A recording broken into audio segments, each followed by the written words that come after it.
Tapos yung bahay na yan, yung kulay puti, Gregorio Bahamonde. Tapos yung katabi ng bahay na yan, another Bahamonde. Landing site ni Dr. Jose Rizal nung dumating siya dito sa Dapitan. Nandito na nga sa isa sa mga well-preserved, well-maintained na lumang bahay dito nga sa Dapitan City.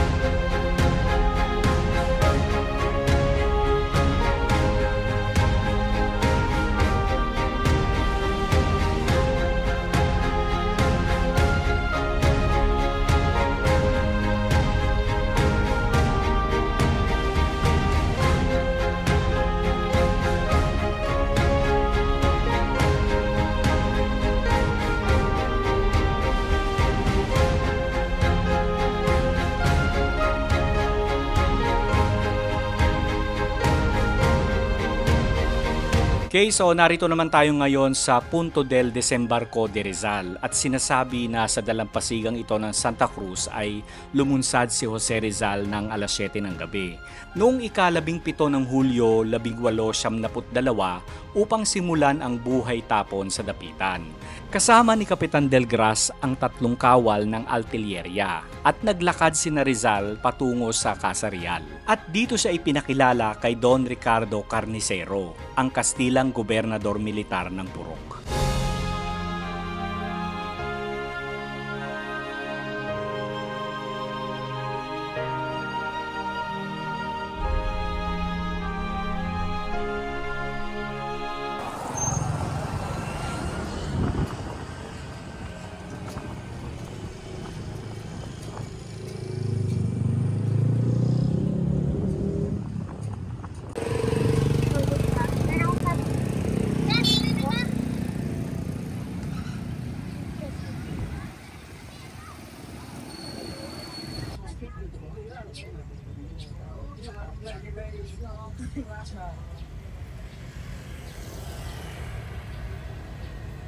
So yan yung Dapitan Church, tapos yung Añano Adasa Ancestral House, nandito yon. Lakarin na lang natin kahit mainit. Tapos yung bahay na yan, yung kulay puti, Gregorio Bahamonde. Tapos yung katabi ng bahay na yan, another Bahamonde. Lapit tayo doon.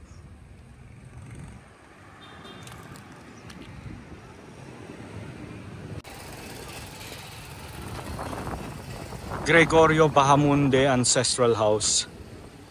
Ayan.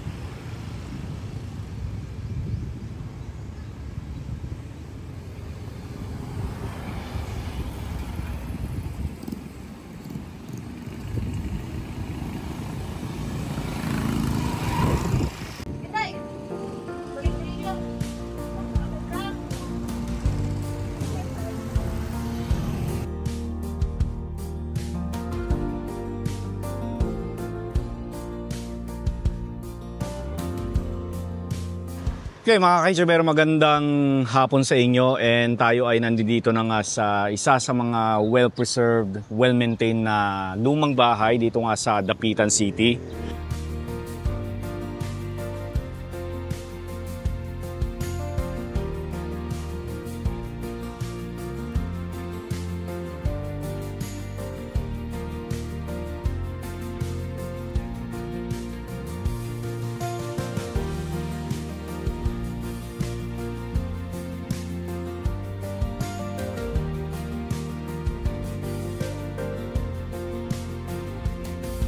Ito yung Añano Adasa Ancestral House. Halika, lapitan natin.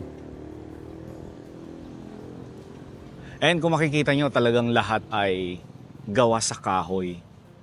Diba? Pero syempre yung yero, ayun, bago na yung pinakabubong ng bahay. Ano. Ayan. So tingnan natin yung yung marker dito sa harapan.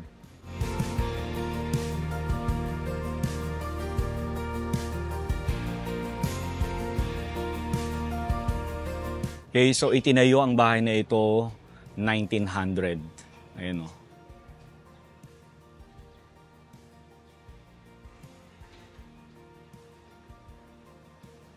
Okay. Talaga naman napakatibay talaga ng mga kahoy nung araw ano.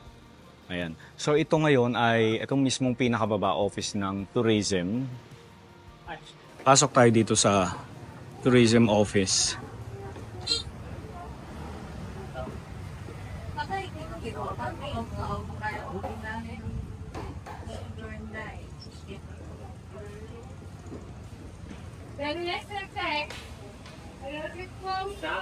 Okay, itong ancestral house na ito pag-aari ni Don Aniano Cadavedo Adasa and Doña Aquilina Venusta Carrion.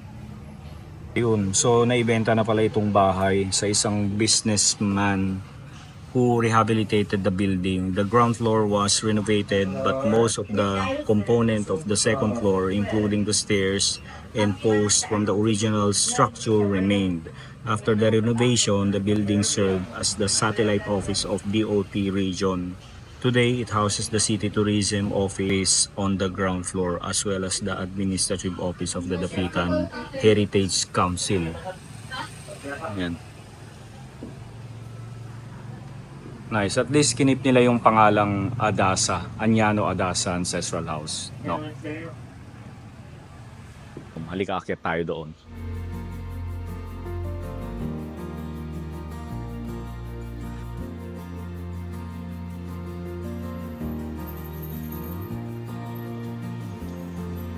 Wow, ang baba. Ayun talagang yung mga kahoy ay mga uri ng kahoy na talagang matitibay at hindi lang basta-basta mga kahoy itong mga to. No? Ayan. So itong bahay na ito mga Kachibero, open ito for public viewing. Ayan, halika, pasok tayo sa loob.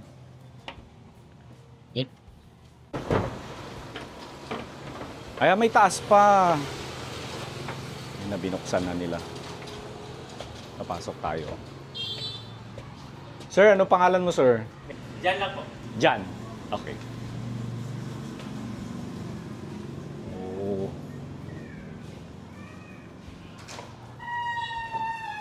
Ang laki ng bahay. And maganda yung ginawa nila, talagang inayos nila yung pinakabubong ng bahay. Kasi kung hindi, masisira itong bahay. Kahoy pa naman lahat, no? Sir, thank you ah. Thank you po. Very nice. Sir, familiar ka ba sa mga kahoy? Hindi, no? Ah. So, empty na lang pala siya. Dr. Jose Rizal pupils? Yes po. Ah. You're Dapitan. Wow. George, ano to? Kaangkan? Ano yung portrait? So empty lang pala itong taas, pero may mga photos lang. So ito ngayon, sir, ano na ito ngayon? Wala. Ganito lang talaga, no? O mga photo ni Dr. Jose Rizal.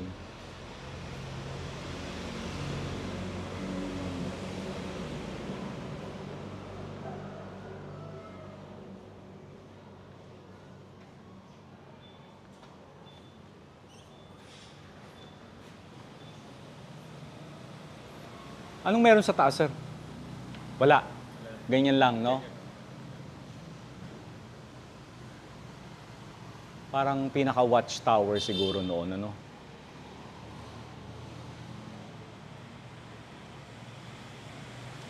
Nice.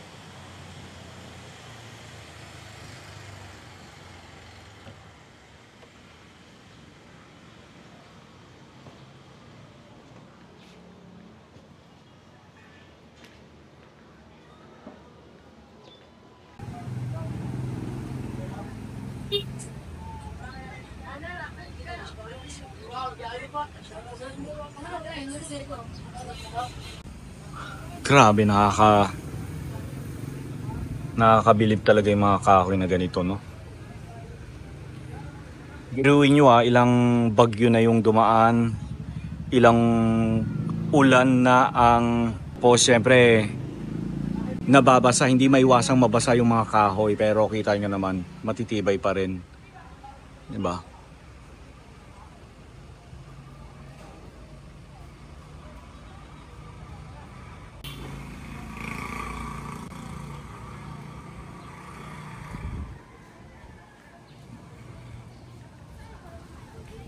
Okay, mula rito makikita natin yung simbahan na yun.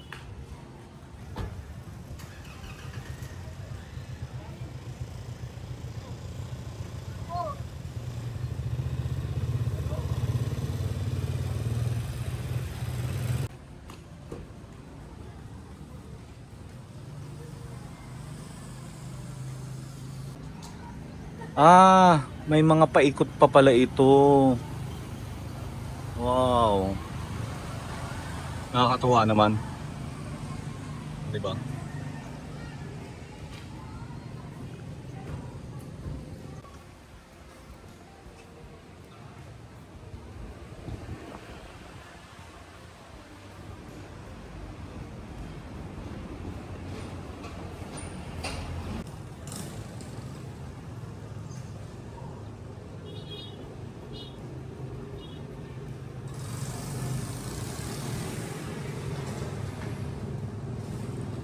Ayan, so ginagamit nila ito as a art gallery, no?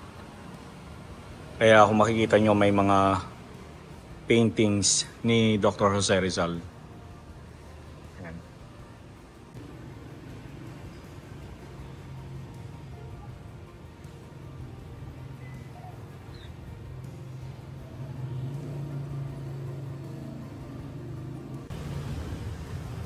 Okay, baba na tayo. Sir, baba na tayo. Sir, thank you ah.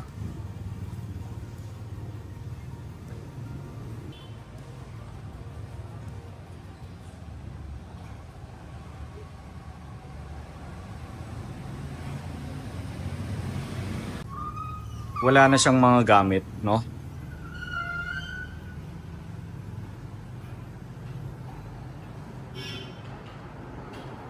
Ayan. Pero kahit walang gamit, at least kahit paano ginagamit nila itong bahay, hindi nila pinapabayaan. And mini-maintain pa rin nila hanggang ngayon. Galing na ito.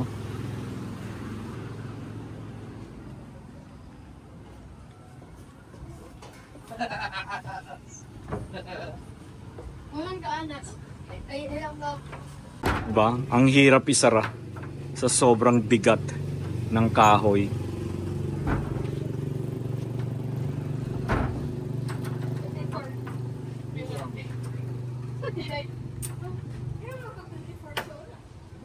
Thank you.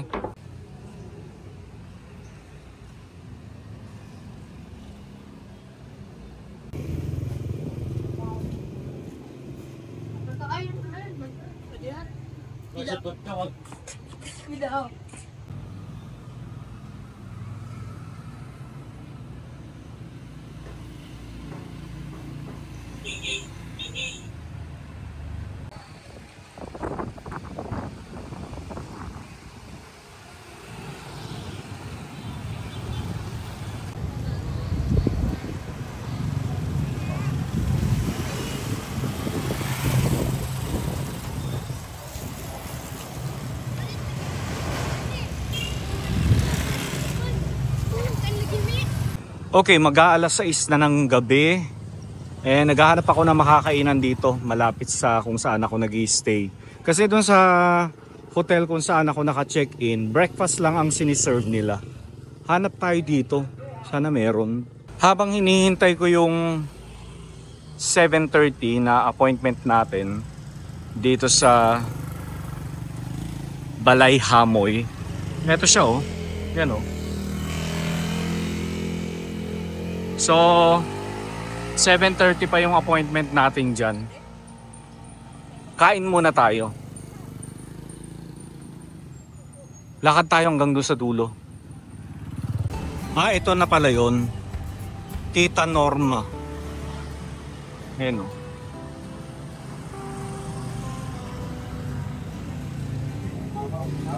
Kain muna tayo.